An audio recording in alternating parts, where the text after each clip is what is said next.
They called Saturday D-Day, when protesters say the president and his government would be forced to step down. They blame Gotabaya Rajapaksa for an economic crisis that's made life unbearable for many of the people. After breaking through barricades, yet another unprecedented moment. The demonstrators stormed into the president's official residence in Colombo.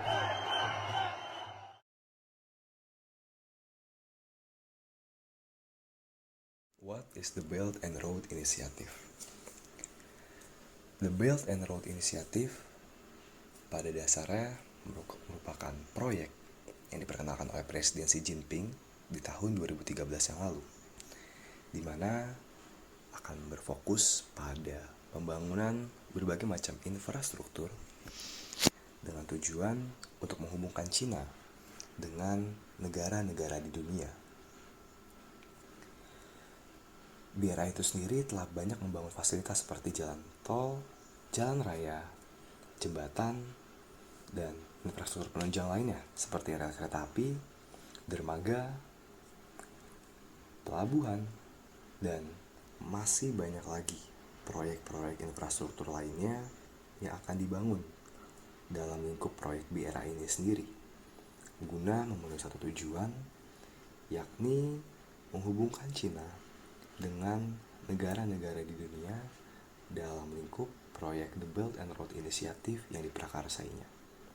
Kembali pada tahun 2013, Presiden Xi Jinping mengemukakan bahwa BRI akan berfokus untuk menghidupkan kembali jalur sutra yang telah lama menjadi jalur perekonomian dunia. Dalam prosesnya, BRI akan berfokus untuk menghidupkan kembali jalur perekonomian darat melalui pembangunan economic belt dan juga pembangunan jalur ekonomi maritim, di mana dalam prosesnya akan berfokus pada pembangunan maritim Silk Road.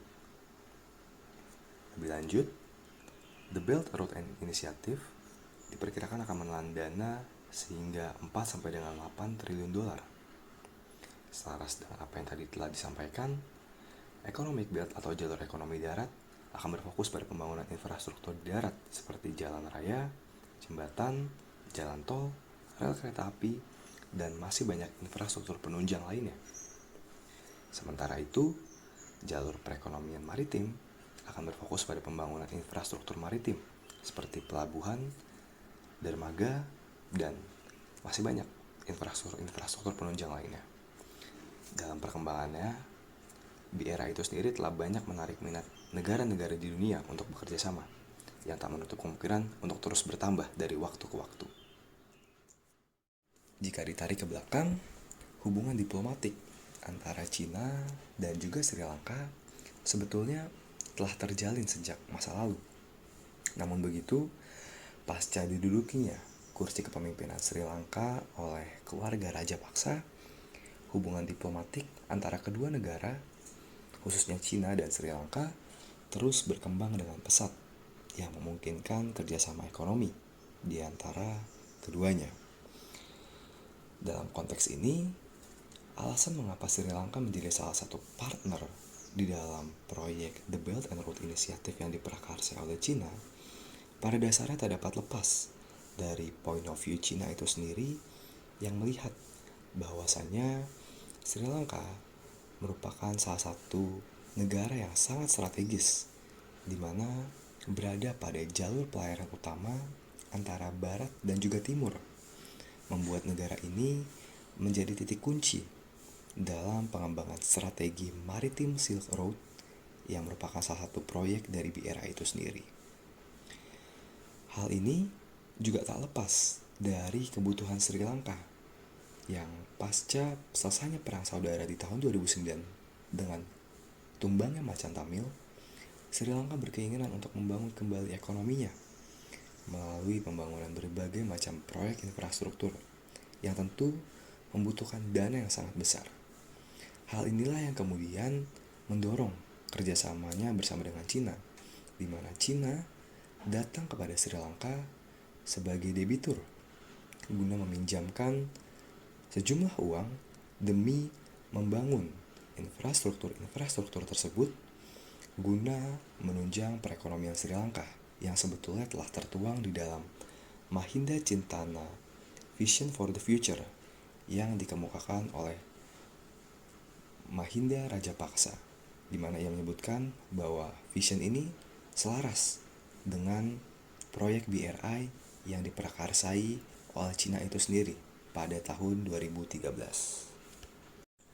Proyek-proyek kerjasama antara Cina dan juga Sri Lanka dalam kerangka Belt and Road Initiative atau BRI pada dasarnya mencakup sejumlah besar pembangunan proyek infrastruktur. Beberapa pembangunan proyek infrastruktur tersebut di antaranya adalah pertama, Pelabuhan Hambantota. Pelabuhan Hambantota tersendiri merupakan proyek unggulan dalam kerjasama BRI antara Cina dan Sri Lanka. Sebetulnya telah mulai dibangun sejak tahun 2008. Namun demikian, pasca diperkenalkannya BRI pada 2013, Cina dan juga Sri Lanka sepakat bekerja sama, di mana Cina akan membantu Sri Lanka dalam hal pendanaan guna menyelesaikan pembangunan Pelabuhan Hambantota ini. Namun demikian, pada tahun 2017, pasca mengalami gagal bayar, Sri Lanka menyewakan Pelabuhan Hambantota selama 99 tahun kepada Cina, di mana di dalamnya juga akan termasuk zona perdagangan bebas dan investasi infrastruktur tambahan yang akan diinisiasi oleh Cina. Lebih lanjut, yang kedua ialah Colombo Port City. Singkatnya merupakan proyek reklamasi besar dan pengembangan infrastruktur dengan tujuan mengubah Colombo menjadi hub perdagangan dan keuangan regional.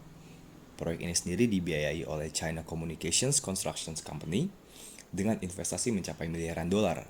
Lebih lanjut, Colombo Port City juga diharapkan menjadi salah satu destinasi wisata bagi negara Sri Lanka yang dapat membantu devisa dan pemasukan negara tersebut. Selain dua proyek tersebut, masih banyak proyek-proyek lain yang dibantu oleh Cina yang akan diselesaikan oleh pemerintah Sri Lanka. Beberapa di antaranya ialah pembangunan jalan tol dari Bandara Gama ke Matara, yang kemudian dari sektor energi masih ada juga pembangkit listrik Norocolai yang merupakan pembangkit listrik tenaga batubara terbesar di negara itu. Selain itu, kedua negara juga sepakat untuk menguatkan kerjasama ekonomi guna menarik investasi asing ke Sri Lanka, khususnya investasi-investasi asing yang datang dari Cina.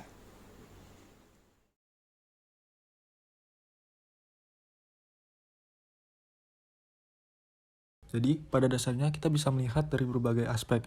Yang pertama, kendali Tiongkok atau Cina terhadap Pelabuhan Hambantota yang merupakan salah satu proyek utama di dalam BRI turut memberikan dampak semakin kuatnya aspek geostrategis dan juga kepentingan nasional Cina di wilayah Asia Selatan.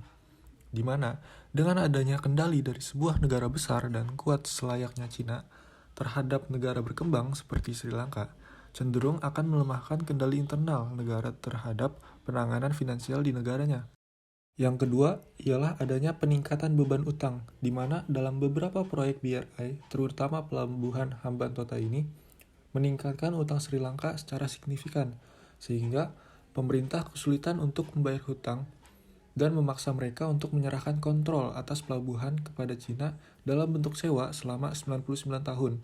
Dan juga kurang lebih 130.000 hektar lahan di sekitar wilayah Pelabuhan Hambantota ini, termasuk di dalamnya seluruh infrastruktur pelabuhan, zona industri, pulau buatan, dan wilayah angkatan laut yang dibangun di properti pelabuhan. Terakhir, dalam beberapa proyek BRI juga dikritik karena memiliki dampak sosial dan lingkungan di Sri Lanka. Hal ini dinilai sebagai konsekuensi atas kesombongan Presiden Rajapaksa karena mengabaikan aspek studi kelayakan negatif terhadap pembangunan Pelabuhan Hambantota. Hingga pada akhirnya, segala harapan dan janji dari pemerintah atas pembangunan Pelabuhan Hambantota yang dianggap mampu menjadi sektor perdagangan berkembang justru mendapati hasil proyek pelabuhan yang gagal total. Sedangkan dari segi aspek lingkungan, hal itu cenderung menyebabkan pencemaran udara, tanah, air, serta melahirkan keberlanjutan ekonomi yang tidak berlandaskan industri ramah lingkungan. Lalu, mengapa BRI menjadi penyebab ketergantungan Sri Lanka terhadap pinjaman luar negeri yang membawa dirinya masuk ke dalam perangkap hutang dan menuju kebangkrutan serta krisis? Jadi kita bisa melihat bahwa Pada awalnya, tujuan Sri Lanka bekerja sama dengan Cina dalam proyek BRI ialah untuk membangun sebuah pelabuhan di Hambantota sebagai tempat yang strategis sebagai wilayah perdagangan dan perekonomian yang diharapkan mampu menunjang pendapatan negara Sri Lanka. Pembangunan pelabuhan Hambantota sendiri merupakan upaya kebijakan yang diusung oleh Magampura Mahinda Rajapaksa. Tetapi, pada pelaksanaan pembangunannya, pemerintah masih kekurangan dana sehingga memerlukan bantuan dana dari investor asing. Kemudian, Cina datang untuk menawarkan investasi lewat Belt and Road Initiative terhadap proyek pelabuhan Hambantota tersebut, karena Cina menilai hal tersebut dapat menjadi proyek yang strategis. Menimbang hal tersebut, pemerintah Sri Lanka menganggap bantuan dari Cina seakan menjadi angin segar baru untuk pembangunan pelabuhan Hambantota.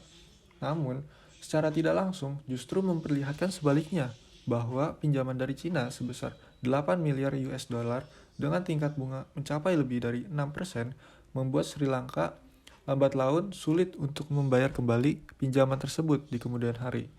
Hal itu pun terbukti di tahun-tahun berikutnya di saat pemerintah Sri Lanka tidak mampu membayar hutang-hutangnya dan terjebak di dalam jurang diplomasi utang Cina. Hal itu pun justru memaksa pemerintah Sri Lanka untuk menggantungkan hutang-hutangnya lewat penyewaan pelabuhan Hambantota kepada Cina. Selain itu, alasan Sri Lanka memiliki ketergantungan kepada Cina lewat proyek BRI juga disebabkan oleh sejarah masa lalu, di mana adanya keterlibatan Cina dalam meredakan konflik yang ada di Sri Lanka pada beberapa dekade lalu, yaitu konflik etnis. Konflik yang terjadi di Sri Lanka ini membuat Sri Lanka menjadi seakan memiliki hutang budi kepada Cina. Oleh sebab itu, Sri Lanka pun memperbolehkan Cina untuk menanamkan investasi yang lebih banyak di Sri Lanka.